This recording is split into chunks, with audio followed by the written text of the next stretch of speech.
face plăcere să ascult tinere talente, să le îndrum, să le dau sfaturi și consider că este de datoria noastră să dăm mai departe tot ceea ce am învățat de la minunații noștri profesori și de asemenea să le oferim tinerelor talente speranță în aceste timpuri, să zicem tulburi pentru cultură.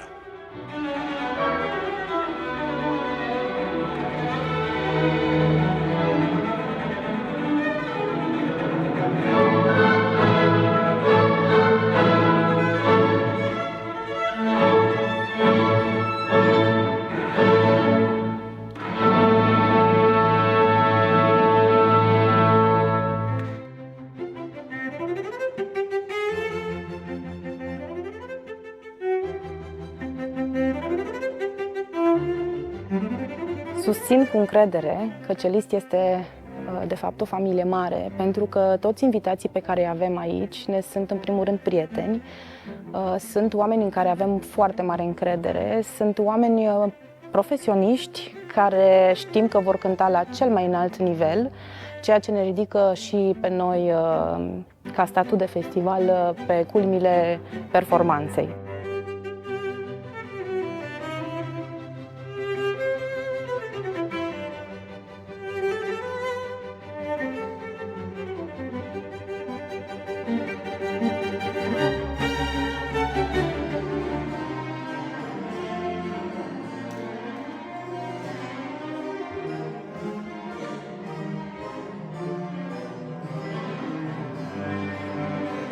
Există această platformă extraordinară de exprimare, de evoluție pe care Festivalul Celist îl imprimă unei vieți muzicale deja foarte active a României și prin acest lucru violoncelul devine într-un fel punctul de atracție și mai ales modelul pe care și alte instrumente ar trebui să-l urmeze în societatea românească.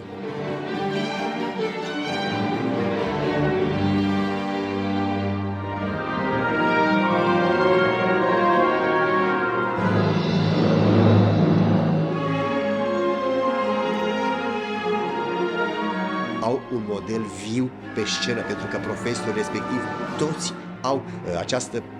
să spunem, oportunitate pentru tânăra generație de a fi ascultați de către ei, oferind concerte și recitaluri și la Sala Ateneului Român, la Sala Radio și în alte spații culturale din București. Este un schimb de informații. Nu degeaba se spune că muzica se învață și pe furate, pentru că ai modelul viu în față și de aceea ți este mult mai ușor să te raportezi la ce e nevoie sau ce ar trebui să faci tu, eventual să evoluezi mai repede și să ajungi la nivelul unui mare maestru care, iată, să vine la București și să ofere informații extraordinare.